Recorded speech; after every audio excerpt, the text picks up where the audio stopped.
Shalom. Puji Tuhan saudara ya. Kita masuk ke dalam minggu kedua bulan November ini. Saudaraku, hari-hari ke depan saudara akan banyak mendengar tentang resesi ya, tentang kabar buruk, bad news dari dunia ini saudara. Ya, tetapi saya mau kasih tahu sama saudara, ingat jati dirimu. Amin. Bahwa engkau bukan berasal dari dunia. Percayalah bahwa engkau adalah anak Allah, segala raja pencipta semesta alam ini. Dia mengendalikan dan berdaulat atas hidupmu. Amin. Selama kita betul-betul pegang firman, hidup di dalam firman, percayalah engkau akan mengalami perbedaan. Amin. Tanda-tanda mujizat akan menyertai kamu. Engkau akan mengalami terobosan mujizat, langit yang terbuka, penyediaan ilahi selalu nyata. Orang akan lihat, oh engkau adalah orang yang disertai oleh Tuhan. Saya justru bergairah saudaraku. Kenapa?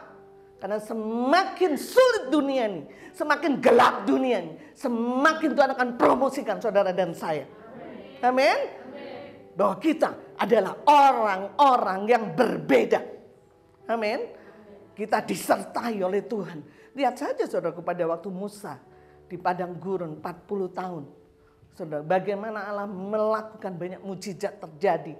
Janda di Sarfat. Semuanya dalam bagaimana hal-hal yang sulit terjadi di dunia ini. Tapi sekali lagi orang yang hidup oleh firman. Oleh yang terus fokus. Nah saudaraku, minggu kemarin kita belajar tentang fokus kepada Yesus. Amin ya. Kita belajar bagaimana kalau kita fokus kepada Yesus ya, maka Tuhan akan menyertai kita sampai akhir ya. Kemarin kita belajar bagaimana seorang pembangun Pondok Daud syaratnya harus fokus kepada Yesus, saudara.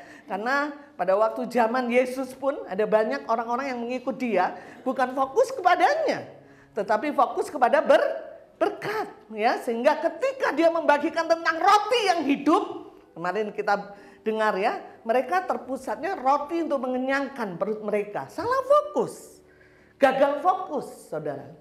Ya, saudara harus sadar bahwa iblis tidak senang saudara fokus kepada Yesus ya. Iblis nggak senang saudara fokus sama Tuhan.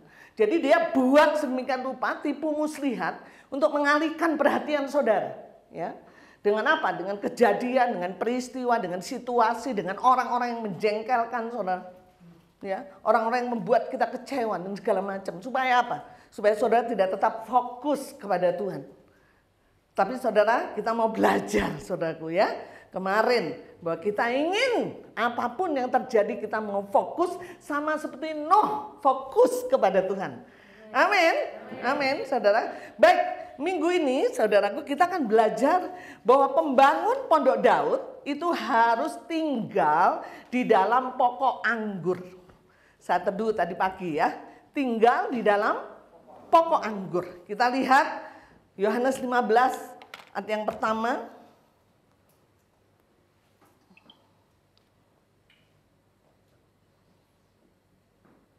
Ayat 15, Yohanes 15 ayat pertama sampai dengan yang keempat kita baca sama-sama ya.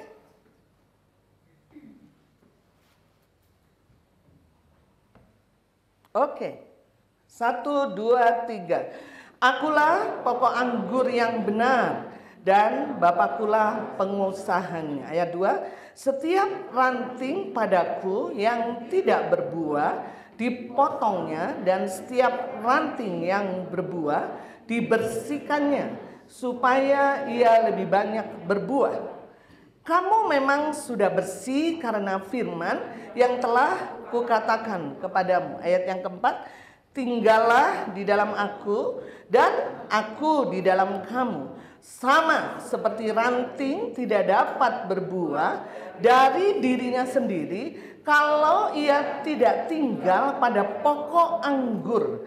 Demikian juga kamu tidak berbuah jikalau kamu tidak tinggal di dalam aku. Ayat yang kelima, satu lagi. 1, 2, 3. Akulah pokok anggur dan kamulah ranting-rantingnya. Barang siapa tinggal di dalam aku dan aku di dalam dia, ia berbuah banyak. Sebab di luar aku kamu tidak dapat berbuat. Saudara, ini yang seringkali kita dengar firman ini tentang pokok anggur. Ya, tapi saya rindu sekali hari ini Tuhan menyingkapkan sesuatu. Amin. Saya berdoa dari hari Senin ya, supaya sungguh mungkin saudaraku sering dengar firman ini, saya sudah tahu ceritanya gitu ya, tentang tinggal dalam pokok anggur. Tapi saya rindu sekali hari ini Tuhan membukakan satu pewahyuan yang berbeda, amin. Ada satu dimensi yang baru sehingga saudara mengambil keputusan, ya aku mau tinggal di dalam pokok anggur. Saudara pembangun Pondok Daud, karena 1 bulan ini kita akan belajar tentang pembangun Pondok Daud. Syarat yang kedua, kita harus tinggal di dalam pokok anggur. Saudara, ini adalah perumpamaan ya. Bagaimana Bapa adalah pengusaha, Yesus adalah pokok anggur ya. Dan dikatakan kita adalah rantingnya. Jadi saudaraku, saudara sadar atau tidak sadar, ketika saudara terima Yesus, saudara lahir baru, saudara itu diumpamakan seperti ranting yang ada pada pokok anggur. Jadi dulu saya berpikir seperti ini, saudaraku. Saya ranting yang terlepas, kalau saya melekat pada pokok anggur, maka saya dapat berbuah. Enggak, sejak saudara lahir baru, sebenarnya saudara sudah dilekatkan pada pokok anggur. Amin ya. Jadi makanya Tuhan katakan, akulah pokok anggur, kamulah ranting-rantingnya. Itu berarti sejak saudara lahir baru, saudara terima Yesus, saudara adalah ranting daripada pokok anggur. Amin. Cuman firman Tuhan ini berkata bahwa ranting ya, itu tidak bisa berbuah dari dirinya sendiri ya. Jadi ranting, saudaraku, nggak pernah bisa berbuah dari dirinya sendiri. Dia harus betul-betul bukan hanya melekat, karena melekat bisa copot saudara ya. Tapi dikatakan ranting itu nggak bisa berbuah dari dirinya sendiri. Dia bukan hanya harus melekat, tapi dia harus menyatu dengan pokok anggur. Ya, kenapa? Karena ranting tidak pernah dapat nutrisi, dapat aliran nutrisi makanan untuk dia menjadi kuat dan berbuah kalau dia tidak melekat dan menyatu. Ya. Jadi saya umpamakan saudara dan saya adalah ranting. Jadi saudara dan saya tidak bisa berbuah dari diri saudara. Nanti saya terangkan buahnya itu apa. Tapi itu yang pertama. Jadi saudara dan saya tidak bisa berbuah dari diri saudara sendiri, kecuali sama seperti perumpamaan ranting dan pokok anggur, saudara melekat kepada Yesus karena Yesus adalah pokok anggur. Bahkan bukan hanya melekat saudaraku, tapi saudara menyatu dengan pokok anggur sehingga di dalam Yesus itu dialirkan nutrisi, saudara kuat, saudara sehat, saudara, maka saudara akan berbuah. Amin. Amin. Nah, saudara, kita lihat saja Yesus waktu dia ada di dunia, saudara ya. Yesus, saudaraku, dia tidak bisa berbuat dari dirinya sendiri. Karena dia itu manusia 100% ya, saudara ya. Dia nggak pernah bisa berbuat dari dirinya sendiri. Maka apa yang dilakukan Yesus? Dia melekat kepada Bapa, betul nggak? Dia menyatu dengan Bapa. Dia setiap hari berdoa, setiap hari intim dengan Tuhan. Kita bisa lihat itu di kitab Perjanjian Baru. Itu bukti, saudaraku, Yesus tidak pernah bisa berbuat sesuatu dari dirinya sendiri, gitu ya. Artinya begini, saudaraku, apa yang diomong Yesus, apa yang dikerjakan Yesus, apa yang dilakukan Yesus, itu berasal dari Bapa. Itu bukti kalau dia melekat dan menyatu. Ngerti ya? Ngerti ya? Itu harus kita sadari, saudara. Jangan kita menjadi orang-orang yang sombong. Betul nggak? Merasa bahwa kita bisa berbuat dari diri saya sendiri. Itu dipatahkan dalam nama Yesus. Saya rindu dimensi ini terjadi atas hidupmu. Sehingga engkau memiliki satu sifat, memiliki satu gaya hidup. Untuk apa? Bergantung sepenuhnya kepada pokok anggur. Betul? Amin. Kok nggak bisa hidup, saudaraku, kalau engkau nggak melekat dan menyatu kepada pokok anggur. Ya, saudara lihat di ayat yang kedua ya. Saya akan bacakan. Ya, setiap ranting padaku yang tidak berbuah dipotongnya. Saya nggak pernah berpikir, saudaraku ya. Saya pikir semua ranting itu berbuah. Ya, ternyata, saudaraku, ada ranting yang tidak berbuah. Dan Tuhan katakan kalau ranting itu tidak berbuah, nggak berguna buat dia. Karena dia pengusaha Bapak. Dia nggak mau rugi, betul nggak? Dia ingin semua anggurnya berbuah, betul nggak? Jadi apa yang dia lakukan? Ketika ada ranting yang dia tidak berbuah, dikatakan apa? Bukan saya ngomong loh. Firman Tuhan katakan kalau saudara baca di akhir ayat firman Tuhan ini, dikatakan dipotong dan menjadi kering dan dibuang. Dibakar, kenapa? Karena dia tidak berfungsi. Tidak ada gunanya. Jadi saya bisa dengan sederhana ngomong sama saudara. Kalau saudara menjadi ranting, tidak menyatu, tidak melekat kepada Tuhan, tidak mengalami nutrisi, aliran, dan saudara tidak berbuah, percayalah itu tidak berguna bagi Tuhan. Keras memang, betul? Ngerti nggak saudara? Dipotong. Makanya Yesus berkata, apa yang keluar dari hidupku, apa yang aku ngomong, apa yang aku katakan, itu idenya bukan berasal dari aku, kata Yesus. Tapi idenya berasal dari Bapa. Itu bukti, saudaraku, bahwa Yesus tidak pernah bisa berbuat dari dirinya kecuali dia menyatu. Kita lihat ada satu firman yang luar biasa, 1 Korintus 6 ayat yang ke-17.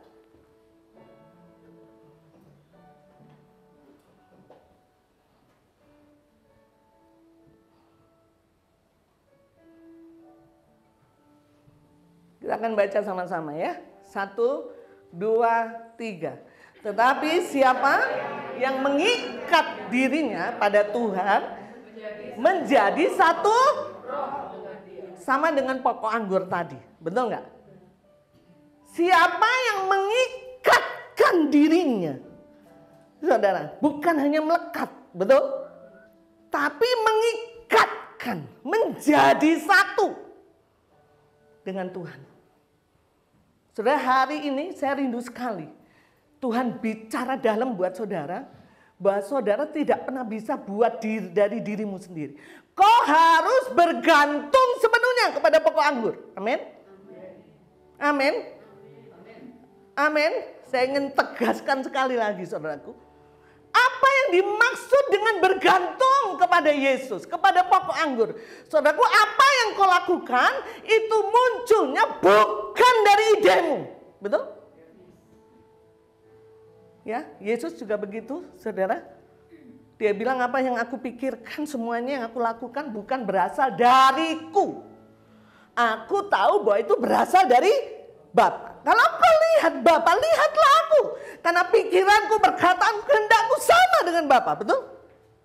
Bukti, kalau dia menyatu. Nah, saudara, itulah kebergantungan, saudara. Kalau saudara berkata bahwa aku tinggal di dalam pokok anggur, tapi saudara dalam kehidupan saudara, dalam pengambilan keputusan saudara, walaupun itu sederhana dalam hidupmu, kau tidak bergantung sama Tuhan.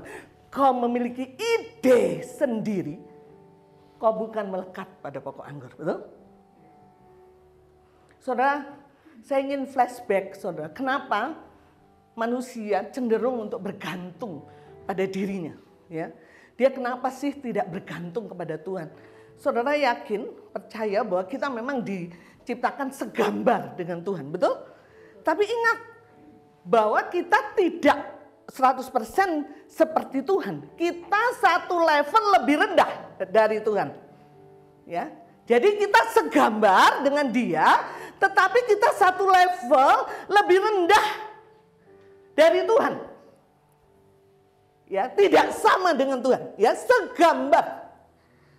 Nah, saudaraku, saya mau kasih tahu bahwa peran yang terpenting, kuasa yang terpenting tetap Tuhan, betul nggak? Amin. Nah, saya mau flashback bagaimana manusia sehingga dia bisa jatuh, saudaraku, sehingga dia mulai tidak melekat dan bergantung. Kita lihat dari Kejadian 3.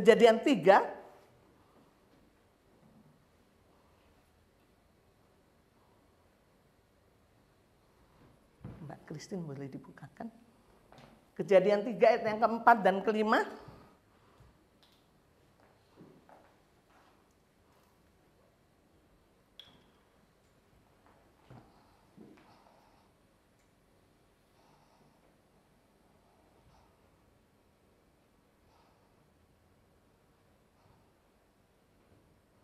Baik, yang kelima dulu ya, atau keempat. Saya akan bacakan buat saudara. Tetapi ular itu berkata kepada perempuan itu, sekali-kali kamu tidak akan mati. Ini godaan setan yang terkutuk ya, tipu muslihat si jahat. Ya, tetapi ular itu berkata kepada perempuan itu, sekali-kali kamu tidak akan mati.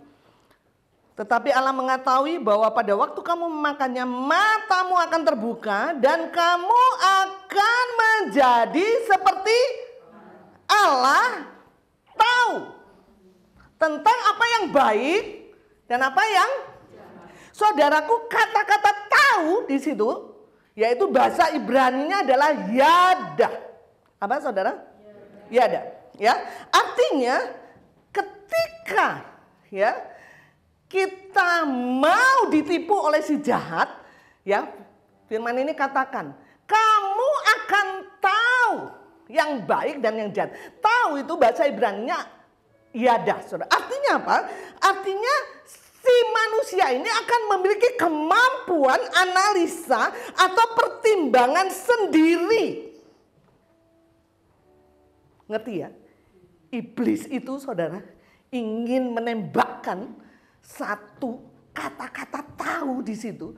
Kamu akan tahu apa yang baik dan yang jahat. Kata-kata tahu di situ yang bahasa Ibrani adalah yada, saudaraku, itu berarti bahwa manusia ini akan memakai kemampuan analisa atau pertimbangan sendiri kalau bisa tidak hidup lagi bergantung dengan Tuhan.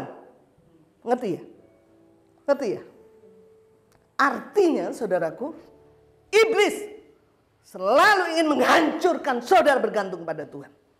Apa yang dilakukan? Dia akan memberikan satu panah untuk saya mempertimbangkan dengan diri saya sendiri. Ngerti? Ngerti maksudnya? Hati-hati, saudara. Banyak orang berpikir saya tinggal dalam pokok anggur. Tapi apa yang dilakukan? Keputusan yang diambil, ya, dalam apapun, dalam usaha, dalam bisnis, dalam apapun, semuanya bukan idenya Tuhan, saudara. Tetapi kemampuan dia untuk menganalisa dan memikirkan pertimbangannya sendiri. Bahaya itu. Karena sejak semula, saudaraku, Tuhan itu ingin saudara menjadi eksekutor. Apa itu eksekutor? Pelaksana. Daripada apa? Daripada idenya Tuhan, inisiatornya Tuhan. Ngerti ya?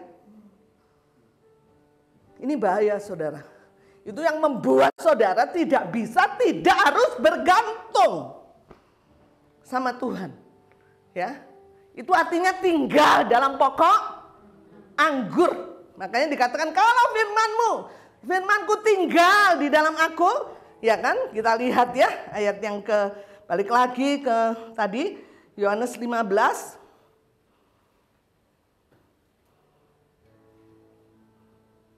Yohanes 15 ayat yang kelima kalau nggak salah. Ayat yang ketujuh, maaf. Ya. Jikalau kamu tinggal, ya Yohanes 15 ayat 7, di dalam aku dan firmanku tinggal di dalam kamu. Ya, ini yang di situ aja.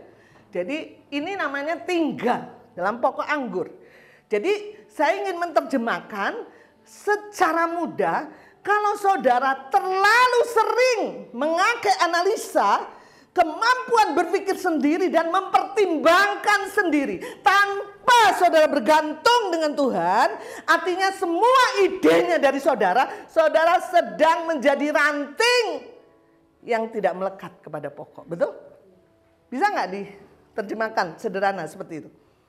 Artinya saudaraku, kita harus sama seperti Yesus. Ya, contohnya selalu Yesus, saudara. Ya, Yesus itu apapun keputusan dalam hidupnya, dia nggak pernah menganalisa, tapi dia membawanya kepada Tuhan dan Tuhan yang memberikan inisiatif. Amin. Kau akan berbuah. Kita tidak ditetapkan untuk menjadi inisiator. Ya. Apapun itu. Dalam menentukan masa depan anak, dalam mengambil keputusan untuk bisnis, betul nggak saudara? Saya melatih diri saya, saudaraku. Melatih diri saya untuk apapun keputusan yang saya ambil sampai remeh-temeh receh pun. Saya disiplin bahwa saya tidak bisa berbuat dari diri saya sendiri. Kalau saudara kembali menjadi inisiator, saudara. Saudara lihat, kembali lagi di Kejadian, saudara. Kejadian tadi, kita balik-balik ya. Oke, kita baca. 1, 2, 3. Maka terbukalah mata mereka berdua dan mereka tahu bahwa mereka telanjang. Lalu mereka menyemat daun pohon ara dan membuat cawat. Saudaraku, apa arti telanjang? Saudaraku, telanjang di bahasa Ibraninya itu mempunyai arti menjadi licik. Gawat ya. Kalau kita pakai ide kita sendiri, betul nggak? Katanya telanjang itu, bahasa Ibraninya, saudaraku, artinya itu menjadi licik dan berubah jadi penuh tipu mus. Jadi kita sama seperti iblis. Makanya pada waktu telanjang, mereka saling salah-salahin. Hawa yang kasih, Adam yang kasih, betul nggak? Kenapa seperti itu? Karena pada waktu dia setuju dengan perkataan si jahat, dia tahu sebenarnya Hawa bukan tanya dengan Tuhan, dia memakai kemampuan analisa berpikir dirinya sendiri. Sehingga dia makan buah itu. Dan ketika dia makan buah itu, dia tahu dirinya telanjang, dia penuh dengan tipu muslihat, dengan kelicikan. Sekali lagi, saya waktu dengar ini saudaraku, baca ini, saya mikir, aduh Tuhan, kalau saya jadi eksekutor, jadi inisiator, ide dari saya pakai kemampuan analisis saya berpikir, saya nggak datang sama Tuhan, saya nggak menyatu dengan Tuhan, saya nggak dengerin apa kata Tuhan, dan saya saya penuh dengan kelicikan, betul? Ngerti ya? Kenapa? Karena saya tidak bisa berbuat dari diri saya sendiri, amin. Mau kok S3 kayak, mau S5 kayak, kok pinter dalam segala sesuatu, betul nggak? Kok pengalamanmu hebat untuk satu perkara, kok tidak bisa gunakan itu karena kamu ranting, betul? Yes? Saya ingin saudara bisa mengerti dalam saudara, sehingga saudara dalam hari-hari saudara, saya nggak pernah takut saudaraku resesi. Yang saya takut saya menjadi ranting yang tidak berbuah gitu kan, buang. Gak ada gunanya buat Bapak. Itu aja yang menjadi ketakutan saya, betul nggak? Jadi artinya saudaraku, kita tidak mungkin, tidak harus bergantung mutlak. Ngerti? Makanya dulu saudaraku, waktu saya belum bertumbuh dewasa rohani, ketika ada saya tanya sama hamba Tuhan, nanti saya doain ya. Saya mikir, gitu aja didoain. Ya, tapi saya baru mengerti saudara, kenapa Bapa di Yesus begitu terus terhubung dengan Tuhan, terus intim dengan Tuhan, karena dia tahu bahwa dirinya tidak bisa berbuat dari dirinya sendiri, karena dia ranting. Itulah yang membuat dia selalu bergantung dengan Tuhan. Kenapa? Karena Hawa iblis tawarkan, kamu akan tahu mana yang baik dan mana yang jahat. Tahu, bicara bahasa Ibrani-nya yada itu memakai kemampuan analisis berpikir diri sendiri. Ingat, iblis ingin membuat saudara untuk tidak bergantung kepada Tuhan. Iblis ingin membuat saudara menjadi inisiator. Betul? Itu dimulai dari Adam dan Hawa, saudara. Dan dia akan terus memakai tipuan yang sama kepada saudara. Supaya saudara tidak bergantung. Saudara ingat, ketika saudara mulai idenya dari saudara, mulai pakai analisis, saudara akan telanjang, betul nggak? Artinya apa? Tipu muslihat, kekacauan demi kekacauan itu akan terjadi atas hidup. Maka itu saudaraku, tidak ada pilihan lain. Katakan, tidak ada pilihan lain. Kecuali aku tinggal dalam pokok anggur. Amin. Karena aku ranting. Tidak bisa berbuat dari diri sendiri. Amin. Sehebat apapun engkau ya saudara, kau nggak bisa. Kau nggak bisa. Karena engkau adalah ranting. Tidak bisa berbuah dari dirinya sendiri. Ayat ke-5 tadi. Kembali ke Yohanes. Kembali ke Yohanes. Yohanes 14 ayat yang ke-5 kalau nggak salah.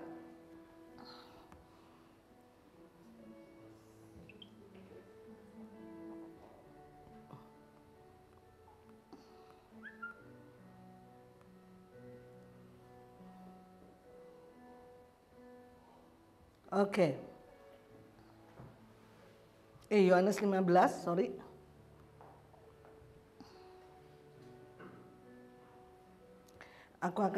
Saya akan bacakan. Akulah pokok anggur dan kamulah ranting-rantingnya. Barang siapa tinggal di dalam aku dan aku di dalam dia, itu bicara tentang menyatu, saudara ya. Bukan hanya melekat.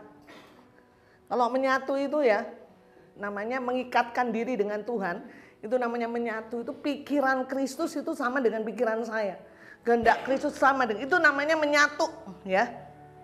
Ya. Itu namanya menyatu, saudara.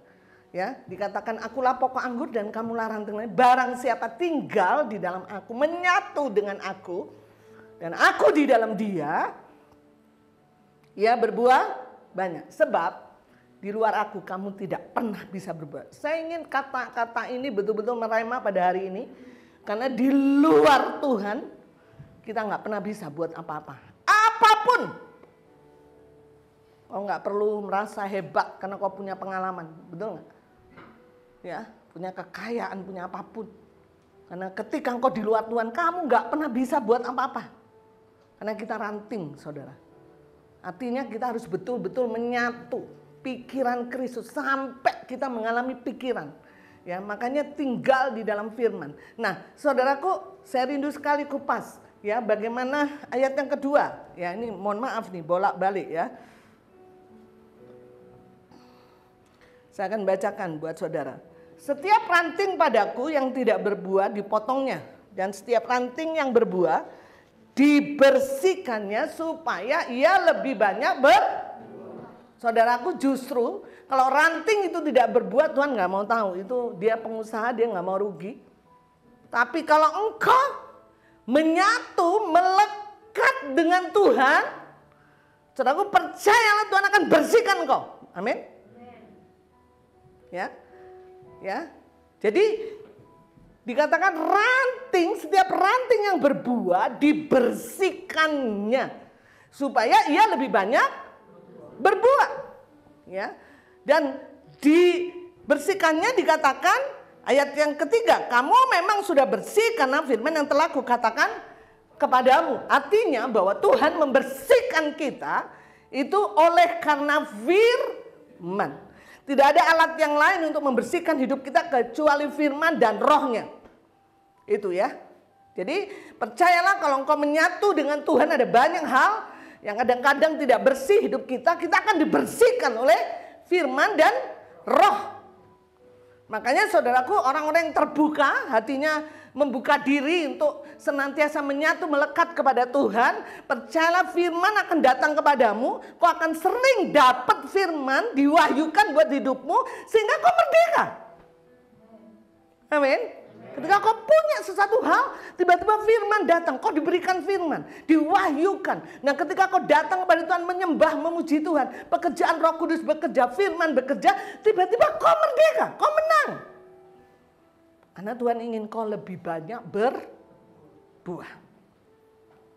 Saudara, saya mau kembali lagi, bahwa kita tidak pernah bisa hidup dari diri kita sendiri. Harus ada kebergantungan yang mutlak, sama seperti ranting dengan pokok anggur. Jangan sampai iblis menipu kita untuk memakai analis pemikiran kita.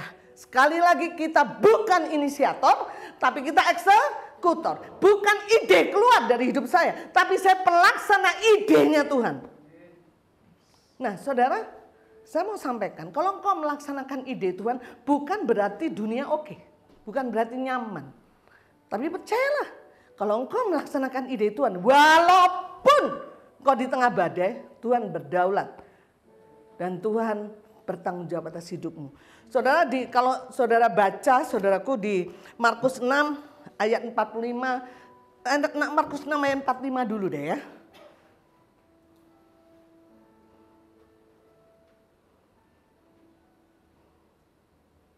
Saya akan bacakan. Markus 6 ayat yang ke-45. Oke, ada yang firman Tuhan ini agak lambat. Waktu kita terus berjalan terus. Markus 6 ayat 45 ya. Lihat di handphone saudara masing-masing. Sesudah itu Yesus segera memerintahkan murid-muridnya naik ke perahu dan berangkat lebih dulu ke seberang, ke Betsaida. Sementara itu ia menyuruh orang banyak pulang. Ini ide siapa saudara? Saya mau tanya, ini ide siapa? Sesudah itu Yesus segera memerintahkan murid-muridnya. Jadi murid-muridnya disuruh pergi ke Betsaida. Itu inisiatif siapa? Ide siapa? Kok enggak ini ya? Siapa? Yang keras? Yesus, betul enggak? Saya percaya murid-murid hanya menjadi tapi Yesus menjadi ini? Karena di sini jelas. Sesudah itu Yesus segera memerintahkan murid-muridnya naik ke perahu dan berangkat lebih dulu ke seberang. Ternyata di firman Tuhan dikatakan Yesus masih harus berdoa, saudara. Nah pada suatu ketika, saudaraku, terjadi angin sakal ya. Saudara bisa baca itu kalau sudah di rumah, saudaraku, ya. Sehingga mereka harus payah mendayung, saudaraku ya, perahunya. Karena ada banyak angin sakal. Saudara, bukan berarti kalau idenya Yesus terus happy-happy, betul nggak? Ngerti ya? Ngerti ya? Kadang-kadang kita begitu ya. Lah kan saya sudah melakukan apa yang Tuhan mau. Kenapa ya kok terjadi banyak hal, terjadi badai, terjadi ini, sehingga kita ragu, saudaraku, bahwa kita ini tidak menjadi inisiator. Bahwa sebenarnya itu idenya saya, Tuhan yang nyuruh saya ke sana. Saudara, saya mau kasih tahu, kalaupun Tuhan suruh engkau dan kau mengalami banyak masalah seperti murid-murid itu disuruh ke Betsaida, kata Yesus. Idenya dari Yesus, inisiatif dari Yesus. Tapi kemudian murid-muridnya justru memiliki masalah yang besar. Karena ada angin sakal, dia mendayung begitu berat. Tapi apa yang terjadi? Yesus jalan di atas air, menolong mereka. Artinya apa? Sekali lagi, kalau kau sedang mengerjakan ide Tuhan, percayalah apa yang terjadi atas hidupnya di dalam kendali dan pengaturan Tuhan. Amin. Beda, saudaraku, beda. Kalau dikatakan di sini murid-muridnya berangkat lebih dahulu ke seberang ke Betsaida. Siapa idenya? Saudara lihat ketika dia ada angin sakal, Tuhan akan tolong? No. Betul? Anugerah akan turun ketika kau taat. Amin.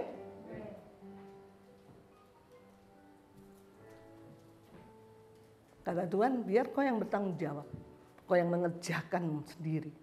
Saudaraku, saya rindu di seluruh aspek kehidupan kita. Biarlah bukan kita yang punya ide. Ketika anak kita sudah mulai menjelang dewasa, bukan kita yang mengatur jodoh dia, betul?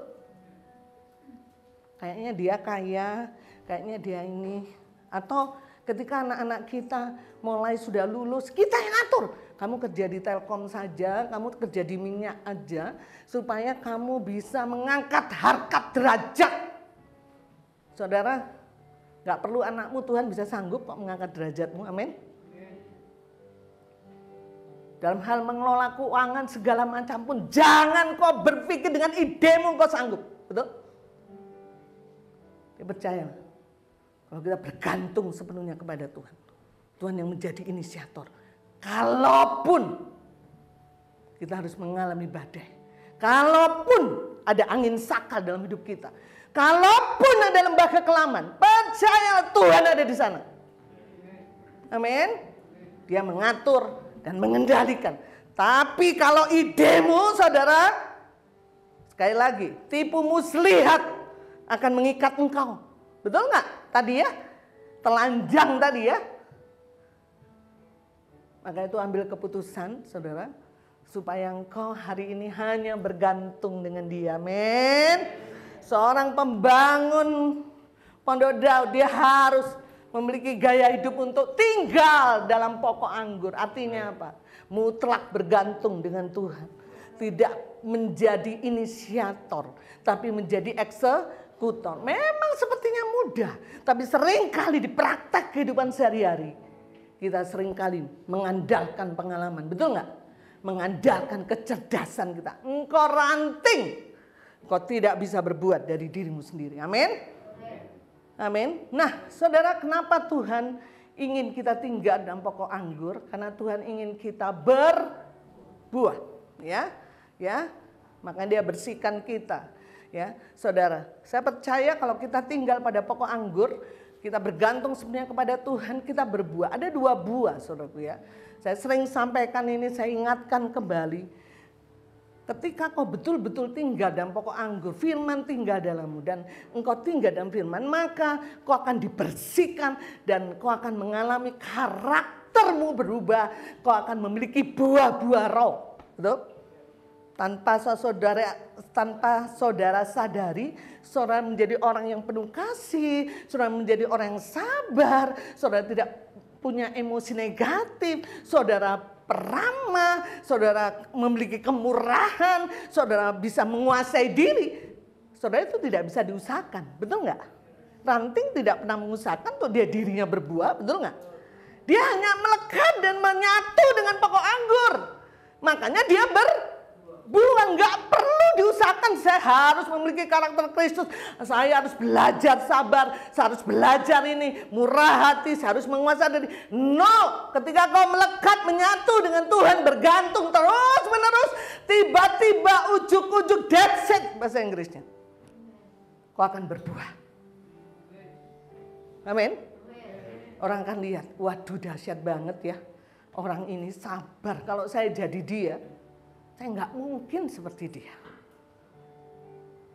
Saudara nggak perlu kasih teori bagaimana caranya sabar. Step 1 kau harus begini, step 2 enggak.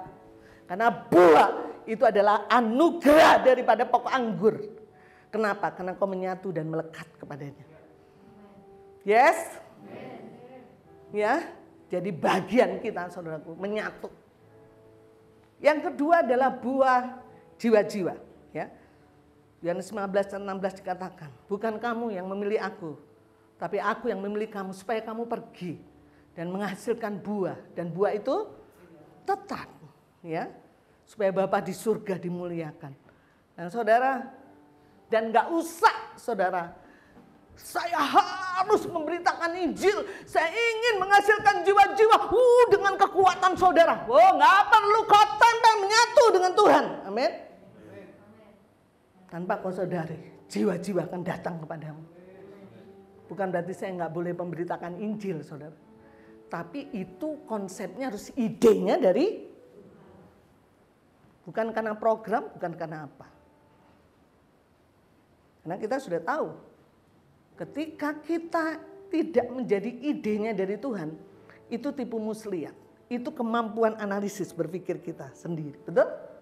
Ya, jadi bagaimanapun juga, ya, saya harus suatu ketika rapat, ada seseorang ngebully saya.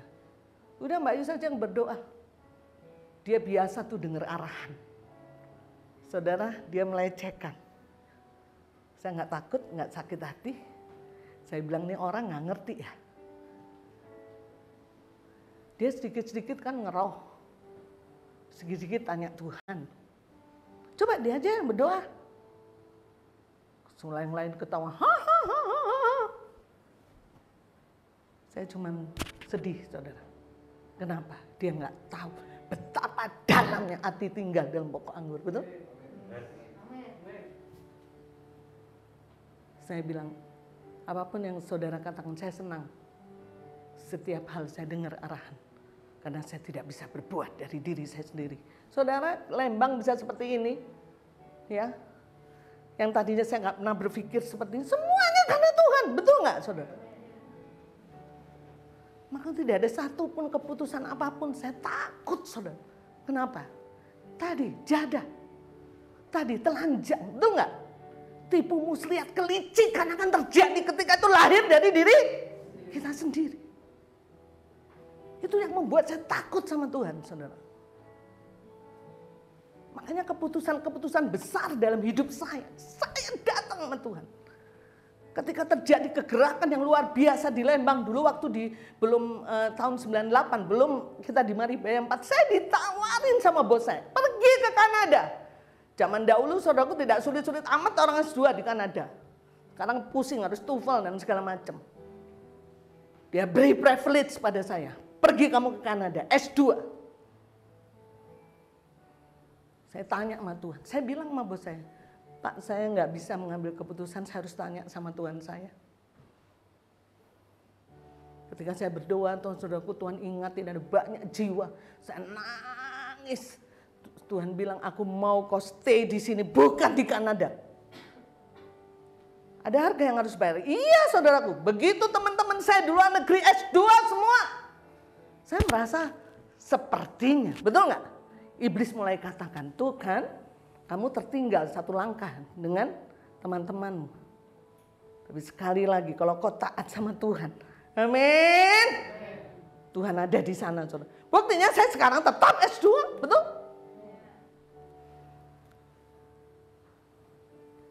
Maka itu kadang-kadang saya rindu banget, saudaraku, untuk kita tidak sembarangan dalam hidup kita. Karena pada hakikatnya kita adalah kita nggak bisa berbuat.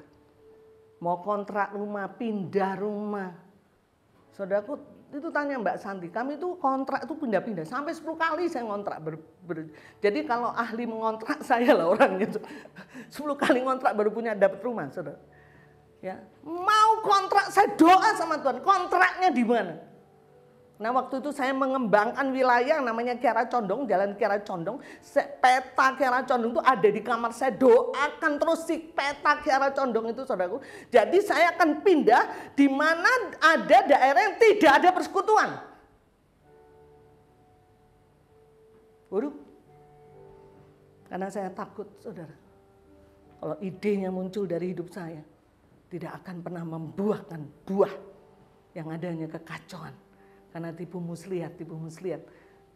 Engkau saudara yang bertani, Pak, ya, tanya sama Tuhan, aku harus tanam apa ya, betul nggak? Kau yang berdagang, tanya sama Tuhan.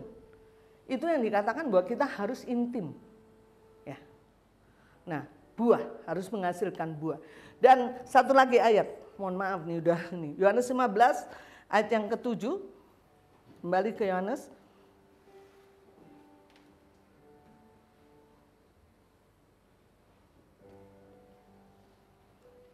Kita akan baca sama-sama. Yohanes 15 ayat 7. 1, 2, 3. Jikalau kamu tinggal di dalam aku dan firmanku tinggal di dalam kamu, mintalah apa saja yang kamu kehendaki. Ini jaminan. Ini jaminan dari Tuhan. Kalau engkau melekat, kalau engkau menyatu dengan aku, kamu tinggal di dalam aku dan firmanku tinggal di dalam kamu, minta apa saja. Seneng ya? Kamu akan terima. Kenapa? Karena pikiranmu sudah sama dengan pikiran Kristus. Karena kehendakmu sudah sama dengan kehendak Kristus. Kristus, Yesus, nggak akan pernah nolak, saudara. Dia kasih. Tapi kalau itu idemu, Jadi kau meminta tidak dalam rangka berbuah, saudaraku, nggak akan. Jadi saudaraku yang kekasih, saya percaya apapun yang terjadi di dunia ini kita nggak perlu takut selama kita tinggal di dalam pokok anggur. Amin. Kita ranting tidak bisa berbuat dari diri sendiri. Kita sangat tergantung dengan pokok anggur.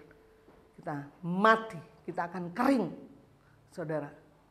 Saudaraku, bicara mati itu bukan mati dikubur. Tapi percayalah ketika kau nggak menyatu lagi dengan mati rohanimu, kering. Ya, itu yang saya takutkan, saudara. Tapi biarlah hidup kita terus bergairah, menyala-nyala di hadapan Tuhan. Amin. Ambil keputusan untuk Tuhan. Aku nggak mau jadi inisiator, aku mau jadi eksekutor. Aku tuh diciptakan satu level di bawah engkau. Nggak mungkin aku jadi Tuhan. Jadi aku sangat bergantung kepada perkataan Tuhan, firman-Mu Tuhan. Aku nggak bisa hidup tanpa Tuhan, karena di luar Tuhan aku nggak bisa buat apa-apa. Jadi mari menyatu, mari bukan hanya melekat, mengikatkan diri dengan Tuhan. Maka kita akan satu roh dengan Dia. Amin. Kita bangkit berdiri.